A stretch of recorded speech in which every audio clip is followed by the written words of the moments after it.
We're here with Greg Brazeau, the voice of Laird Raceway. How are you today, Greg? Good, Jay. How are you doing tonight? Good, good. Like I say, real excited. I've had one hell of a season out of Laird this year. And your thoughts? Well, it's been incredible, and it took a lot of people to get Laird to what it's at right now, and Laird's at its all-time high peak. And before we get started, you're one of those guys. You know what you do and bring for us with Saultsports is incredible. That the fans can watch that stuff a couple of days after the racing event, and your coverage has been spectacular. Well, thank So you. myself, Oval, we appreciate it, and I'm sure the racetrack does, and the fans, drivers, everybody. So thank you to Saultsports. Well, thank you very much. For people who don't know you, who will be watching this, like I say, you were thrown into racing, I guess, as soon as you came out of the womb. Is we don't want to I blame your dad, but your dad up there is Hugh Brazeau. Talk a little bit about how you got into racing. Well, that's just it. I was born as the son of Hubie Brazeau, and Hubie raced long before when I was born. My oldest sister Debbie was around to see all of his career. Unfortunately, we lost her in May, and that's a big, deep, sore spot. Still, it still hurts, but we grew up around my dad. My dad was a very accomplished race car driver here locally, throughout the state of Michigan as well. He won a lot of races. He was one of the best, an ambassador of the sport. And without being Hubie's son, I wouldn't have gotten the breaks that I've gotten for sure to get involved as a racetrack announcer. So since I was 15, I've been doing that, and we're having a good time at it. You know, I got a lot of chances to go everywhere, Jay. It's been a ball. And the last few years here, I've been back helping Donnie Varco at Laird Raceway and trying to bring what we learned at other places back to here. And I think the fans are really loving what we do, along with my partner, Oval Revving. And it's our job to keep them entertained on Thursday night. So we hope they're getting entertained, and they're also seeing some great racing in today's day and age, because there has not been this good of quality of drivers and racing that we've seen in this area ever. So my hat goes off to all of them. They're a treat to hang around at the racetrack. There's a lot of young kids, a good mix of drivers, ages, veterans, and rookies that when I go to the racetrack on Thursday night, I still feel like that 15-year-old kid that's just starting out. I'm still excited about it, and I hope to bring that to the fans as well And you guys are doing once that. the action gets going. And you guys are doing that for sure. That's for sure. Behind a mic and not behind a car, and we'll just go from there. Okay. So, Greg, why did you decide to go behind the mic instead of behind the wheel of a race car? Well, you know what? I dreamt to be just like Hubie growing up, and when I was about 15, because of being Hubie's son, I had an opportunity.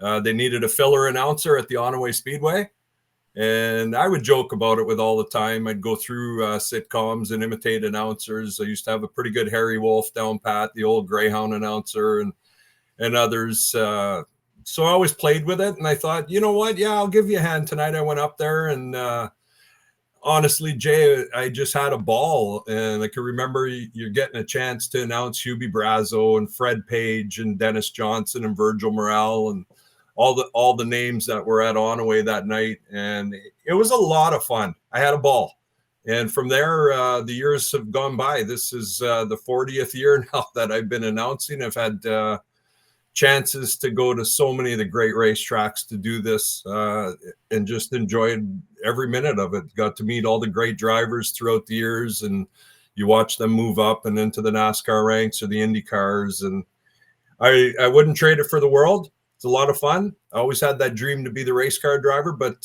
nowadays I do that on iRacing, and there's a lot of guys that have turned their craft into iRacing, which is simulation racing, and I have an absolute ball with that too. So happy I made the decision. There's no race cars to fix when I go to the racetrack and something happens. It's just batteries to change or a new plug-in, and it's a lot of fun. You meet some great people.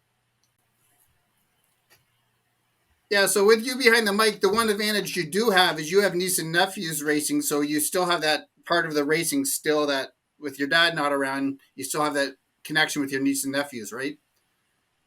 Yeah, I mean that's it, it's more or less for me about the racers and the racing and trying to give the fans the best show that we can to educate them, to let them know where the action is, to hope they leave that track at the end of the night and had a whale of a time.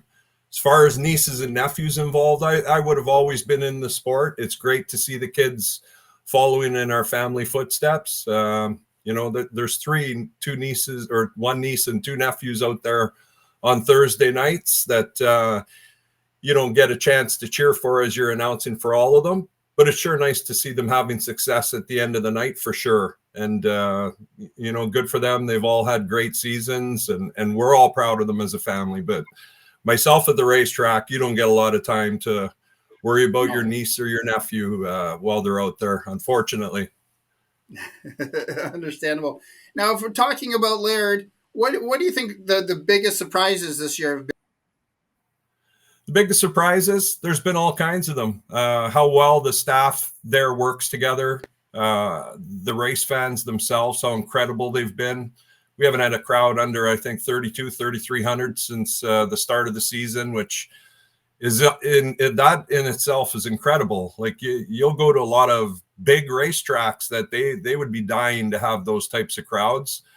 And then it's a joy to be around the racers, these kids, these newcomers, and the ones that are left running that have that veteran experience. They've been a joy to be around, and it's reflective on why Laird Raceway is doing so well. It's them, it's the race fans, it's Oval and myself up in the tower putting on a hell of a show, and it's just everybody. And without one of them links missing, Laird Raceway probably wouldn't be what Laird Raceway has become this season and over the past 3 years. So we're all very proud of it from Donnie Varco down.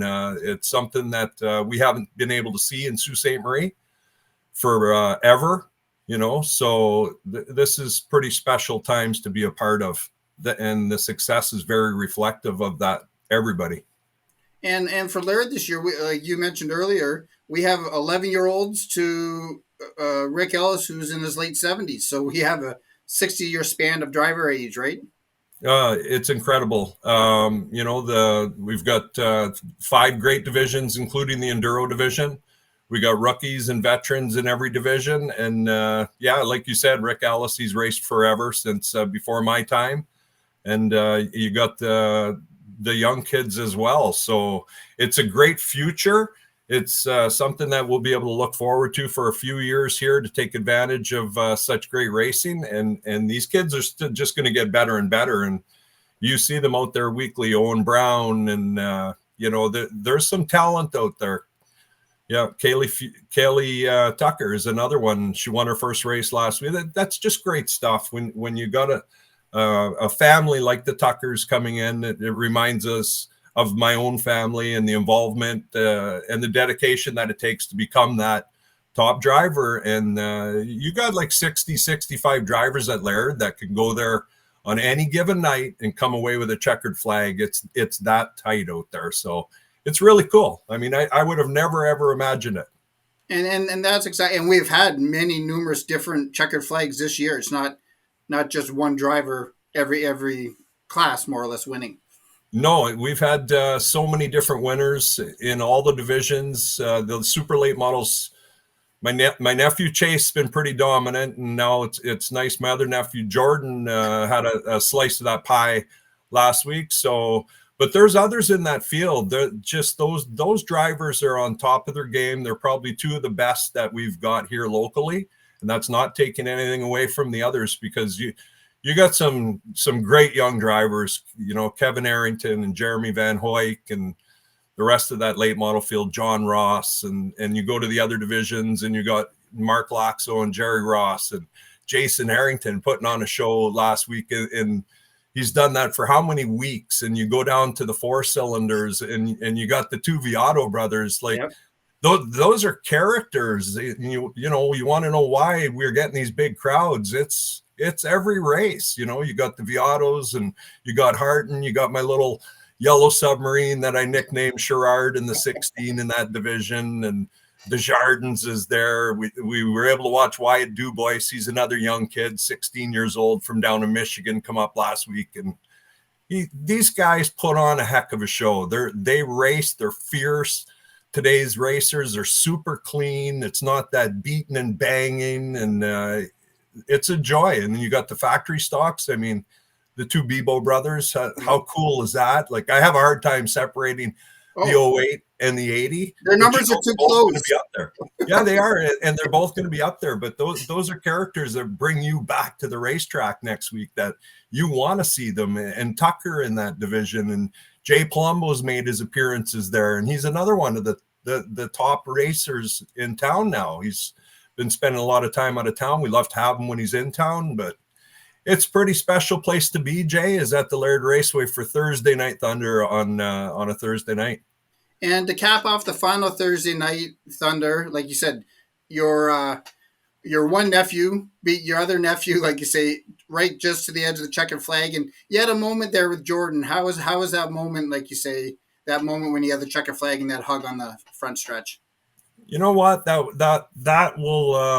got to be one of my more special moments. For the people watching, I lost my sister Debbie in May, and that's Jordan's mom. So we've been through a lot in the last few months as a family. And Jordan had come out there, got caught up in a couple of wrecks the first two times he was there with his new super late model, which he's decided just to run locally because he's been on the road since he was 16 years old and running pro ranks and whatnot. And when Jordan and Chase both got first and second, it was like, okay, it looks like both kids are going to get home safe. That's what I worry about.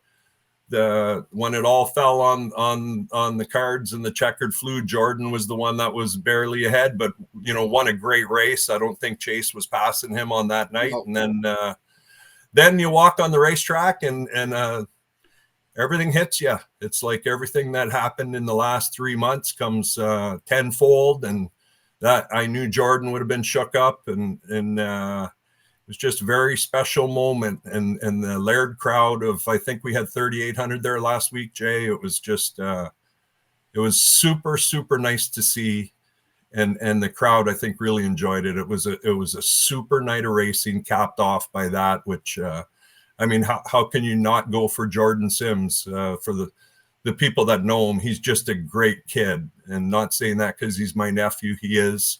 He's the ultimate professional. He's ran every big series that you can think of. And with the Laird fans now getting a chance to see some pretty talented drivers, including Jordan and Chase. So that was a pretty cool moment for sure. And that goes back, like you say, I started about halfway through the season doing the trackside with Saultsports, and the two words that come to mind, everybody says, is family affair, and that just caps it off with ending the Thursday Night Thunder with that type of race and what happened, right?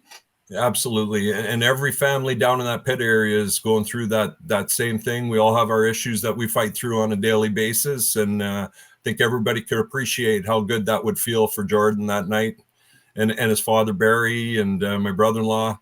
It was pretty cool, but you hope everybody gets to experience that at one point in the racing career, because it's pretty special. That's what I mean. I really don't have anyone that I cheer for.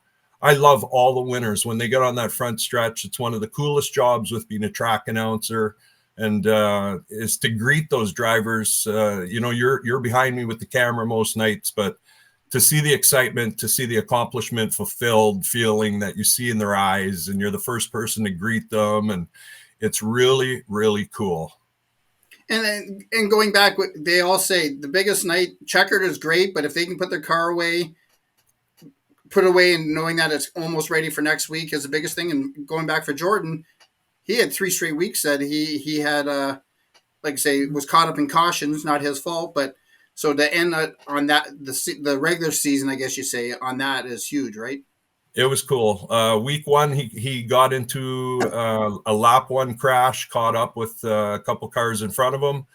Week two, he finished second to Chase, about the same distance that Chase was behind him this week. So you knew that, okay, these kids are eventually going to get up here and duel for the front. And then the third week, it was a nasty crash that he got caught up in, and it took them a long time to build the car.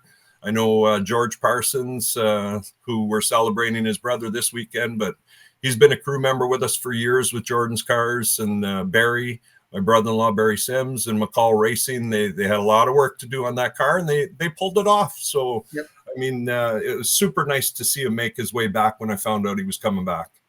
And not just Jordan. It's not $1 million sport, right? It's a hobby for all these guys and girls. And again, if something gets banged up, it takes more extra time. You only really have 6 days to get ready for the next week. So it's no matter who it is, you just never want it. The crowds like to see the little bit of the wrecks, but like I say, me doing the camera, you doing the announcer, that's one thing you don't really want to see, right? You want to see everybody load that car up in one piece at the end of the night. I mean, unfortunately, it's racing. You're going to get those incidents. You don't hope that they're going to be as bad as some of them have turned out over the years, and not just this year. That's why one of the reasons why it's such a great sport to watch is expect the unexpected. We've seen that many a times. You just can't avoid it sometimes, but everybody's goal at the end of the night, and mine as well, is to see these drivers put their car back on the trailer. So they got to think out there. You see some guys just maybe not thinking all the time, and it's cost a lot of money for people. So I just pray up in the tower or at any racetrack that, okay, these drivers, they're going to put on a show, but they're all going to put it back in the trailer at the end of the night. And that's exactly like I sat down with Jordan Racquetta last week, and he's a like I say, he's a rookie in the super late model field.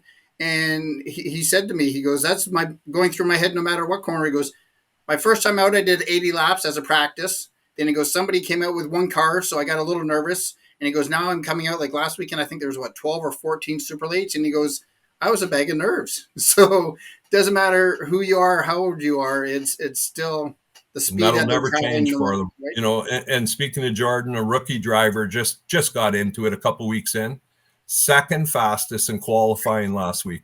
Never drove a race car before this year. Jordan Racquetta never drove a race car. Now, quite a snow machine rider, motocross, probably one of the best ones around. He's proving that you can go from that sport to this sport with a little bit of time and commitment. And him and his brother Ryan, both in the super late models, have shown the commitment. They're great kids. It's great kids to have, and they're not kids anymore, but I call them kids because their dad helped my dad with his super late models years ago. So, he's kind of in that Brazeau racing loop from years ago, and these kids, you watch them grow up with their mother Trudy and Tom and whatnot, and it's pretty special to see. And we've been talking a lot about super lates. Well, let's move on a little bit to this weekend. It's the 2024 Michael Parsons Memorial Super Lates, 73 lap, 10,000 for first place. Talk a little bit about, again, you've been around, you knew Mike. Talk a little bit about Michael. Oh man, me and Mike and the Parsons family go back literally my entire life. I was fortunate enough to stand up with Mike in my brother-in-law Barry Sims' wedding party.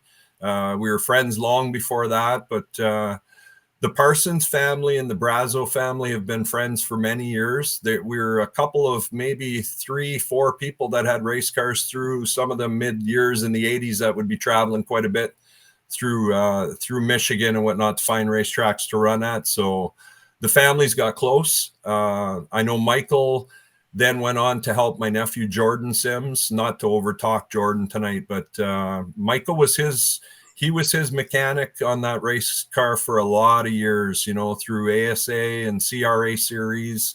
Michael was always there. And for me, it was that comforting feeling knowing that Michael was there, because Michael was such a good mentor as a mechanic to these kids, and a very special person to all of us. But Mike did a lot of racing himself. Back in the mid-'70s, he was racing with his brother George at Northern Raceways. I could remember them vividly against a lot of the guys that we seen later on move up and whatnot. Mike did too, ran some super late models, was there running super late models at Laird when Laird first opened. And oh man, we go way back. He proposed to his wife using my microphone at the Kinross Speed Park, so it's a big hole in our family still today. It's a big hole in the racing community for sure, because he was one of the most well-liked guys. He was one of the best friends of Donnie Varco, our track owner, and we're fortunate because of that Donnie has this memorial race. So it's not just for the racing community. It's for everybody that knew Mike, the people that he worked with at Prost Motors and Elway and Bedford before that. And he was as class act of a person that you could ever meet. And we're going to salute him this weekend with 73 laps in tribute to his old racing numbers. So it's pretty cool. And again, it goes, right as of today, we're at 19 drivers who have committed. We have, trying to do my math, 5 from Southern Ontario, 13 from our area, and then Mike Sturgill from Michigan. So it's the biggest field in the 3 years that this race is happening, right?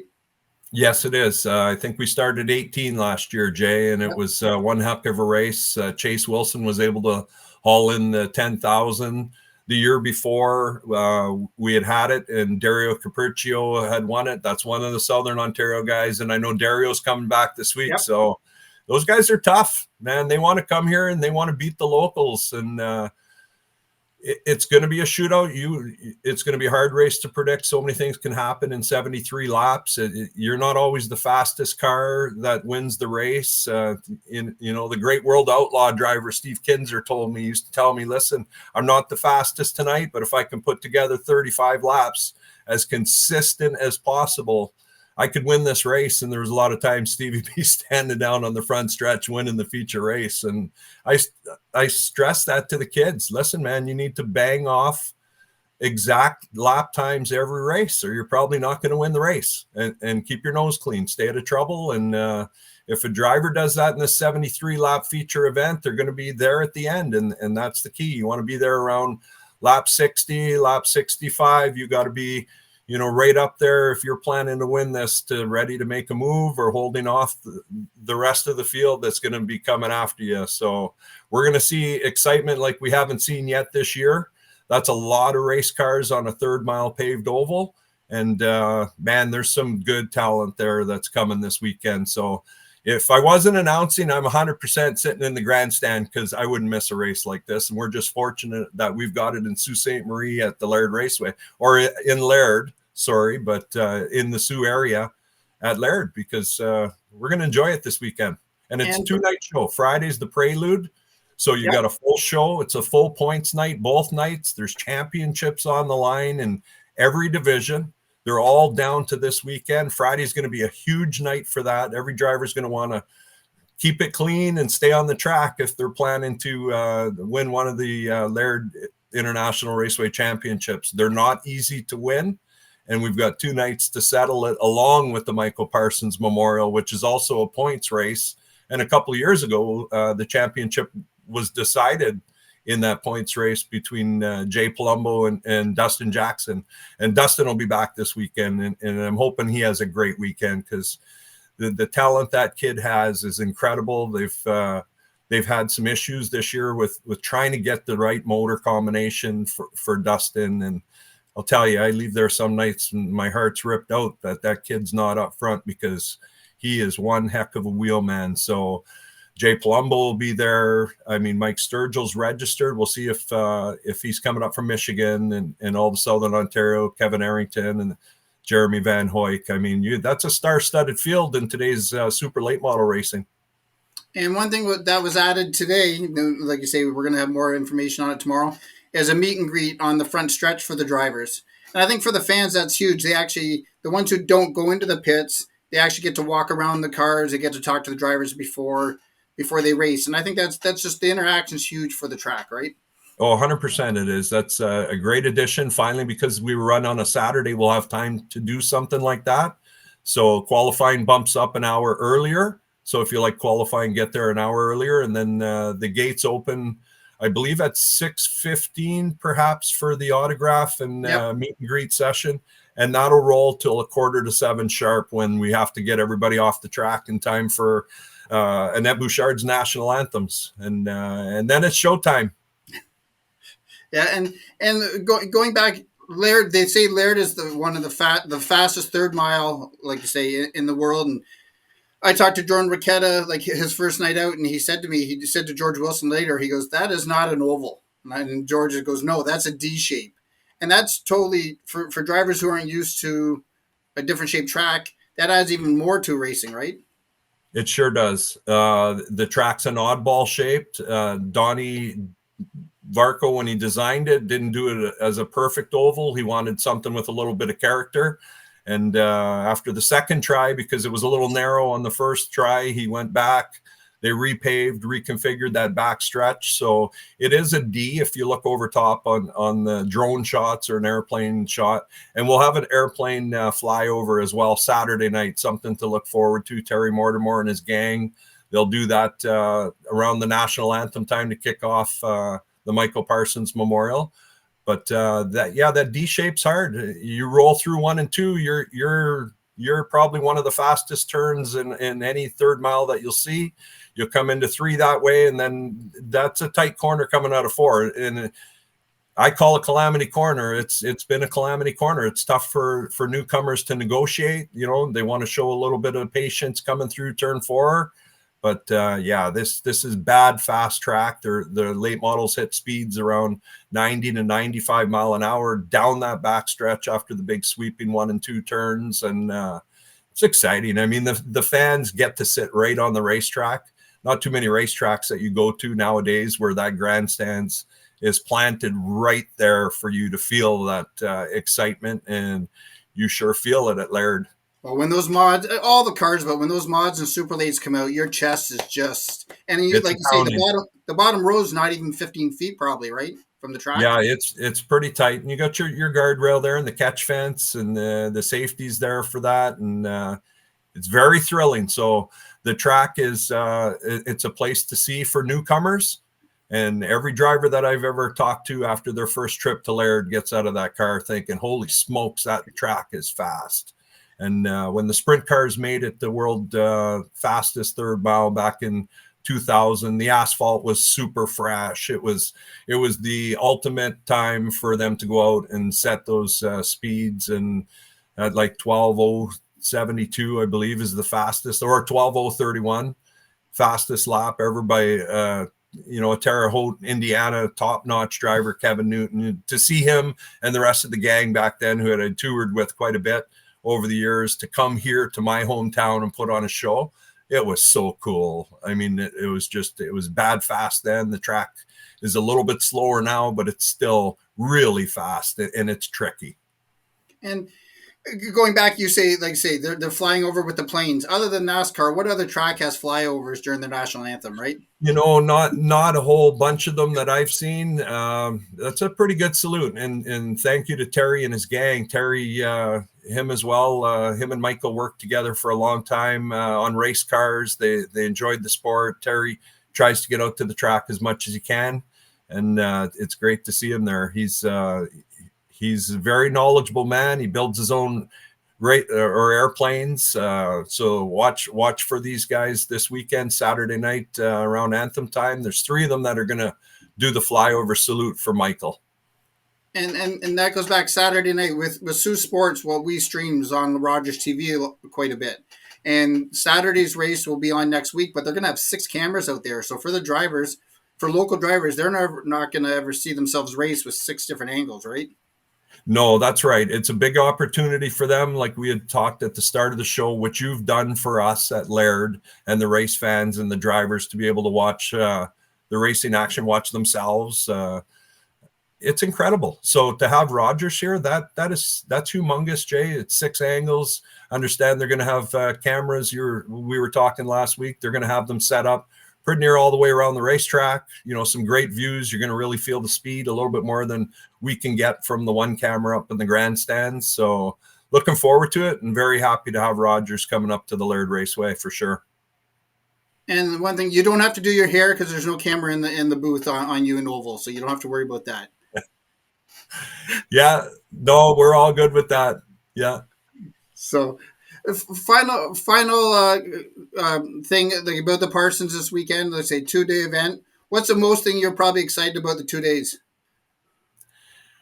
The biggest thing is the points championships. I think more than anything, until we finally get into the Michael Parsons, it's going to be following the points. I mean, if you go on the racing site and look at the points, like, there's some battles going on, Jay, and this has been brewing all summer to see who can win a Laird championship.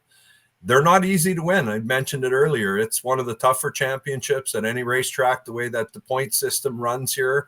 You only gain a point or lose a point, and it stays tight throughout the year. So trouble in one race can cost you a championship. So you want to race smart, and that's what I'm really looking forward to. And the fans. I mean, last year for the final night, we had close to 5,700 fans at that Laird Raceway. Bigger than the Greyhound game. Well, it's a lot bigger than a Greyhound game getting that. So we were pretty proud of that, of the crowd numbers. And I'm anticipating of a crowd of that size or bigger this Saturday night. It's going to be a heck of a night. Friday should be right behind it. The crowd will be packed. It'll be pretty pumped up for some great racing. And that you can assure yourself, because every race has been nowadays out at Laird. It's going down to the final lap, the final turn, right to the start finish line. A lot of nights, like we've seen 6-7 races settled by a nose cone, or last weekend we had Wyatt Dubois and Desjardins in the 4 cylinders race to 4/1000ths of a second across the line. I mean, the naked eye can't see that stuff, right? So we're lucky Mike Cadero's out there with captivative images to get his shots, because I know the girls up in the tower can tell by the timing, but Michael's photos, like, again, like you say, it's been a couple, like within an inch, if that. Well, exactly. And you take a race like last week, Wyatt was in a truck, so it's got a longer wheelbase. So the transponders are hung on the axle, which breaks the beam to tell you where you cross the start finish line. So in a finish like that, it's up to Ronnie Schmidt to look at that finish and on the flag stand and say, okay, the 16 won it, or the 17 in that case won it. And he radios it up to us, and it's got 4/1000ths of a second written on the transponder, which matched in that case. But yeah, incredible tightness. And I think the Michael Parsons, is the 73 lapper, is going to be a tight one. Yeah, and they're not going to win on the first lap like all drivers say, right? Oh, man, it's just there's nothing good on even trying to win on the first lap. I've seen it so many times. Me and Oval just look at each other when it happens. It's like, guys, you got to have some patience here. And you just hope that they're going to have patience this weekend past that. I mean, you got to ride for a couple laps. Things will open up for you. You're definitely not going to win it. I guarantee you could lose it, though, if you try to win it on the first lap. We've seen it thousands and thousands of times. And I go back, this summer's been really crazy, where a lot of the qualifying and the hot laps and qualifying have been under nice sunny hot conditions. And about 8 o'clock, it's dropped 10 degrees, 15 degrees, and that changes the track totally. So going from qualifying to the features, it's created totally different races, right? It has. And now that's where the driver kind of, I mean, some of them are hands-on, but that's where your crews come in, and they're making adjustments. They're loosening the car off or tightening, depending where they're at through the whole night. They got their heat races to get dialed in. So it's up to the driver to go back and tell the crews, hey, listen, it's not really hooking up. It feels loose to me. It's a little bit tight. And those crews at Laird, they've got a lot of years just under their belts now. A lot of them second, third generation working on race cars. They know that tweak to make. And for the Parsons race, they're going to qualify in the heat on Saturday afternoon. We won't see the late models until it's time for them to run their 73 lapper. So it's going to be a lot of calls being made differently down in the pit area, and we'll see how they all turn out come feature time. And one thing I noticed, my brother is Mark Loxo, and so I know a little bit more with his car, and he'll come in, let's change this, let's change that. Then they get out there going, no, we shouldn't have done that. So again, it's not like we're hockey guys where you have skates and a stick in your hand. They think they're tweaking it right, and it can be totally wrong for them, right? Oh, for sure. You can go backwards quick on a race car. So that's what I mean. Those crews really have to make the right moves. You'll see a guy coming out as fast as you can believe in a heat race. And if somebody on that crew made one wrong decision going into the feature, he's not going to be the same behind that wheel in the feature. So they're just as important as the driver. The driver's got to bring it home clean and put it to the front. But I'll tell you what, if I was driving, I'd be crediting my crew most nights for what I'm able to do out there for sure, along with it. And just your final thoughts on this past season and leading into this weekend, your final thoughts. Well, it's been tremendous. It's been a joy to be out at the racetrack and talking to all these young drivers every week and watching them perform out there. And it's not all the young ones; it's the older ones too. And to see a guy like Michael Gold come back to the Laird Raceway and Jordan Sims come back to the Laird Raceway and the rest of them, it's been a treat. Really looking forward to this weekend, Jay. It's going to be the weekend that's going to cap off a tremendous season of local racing here in Sault Ste. Marie area, and proud of the Laird Raceway. We're going after it this weekend with a great show. And the last thing, I meant to have this earlier, but I forgot.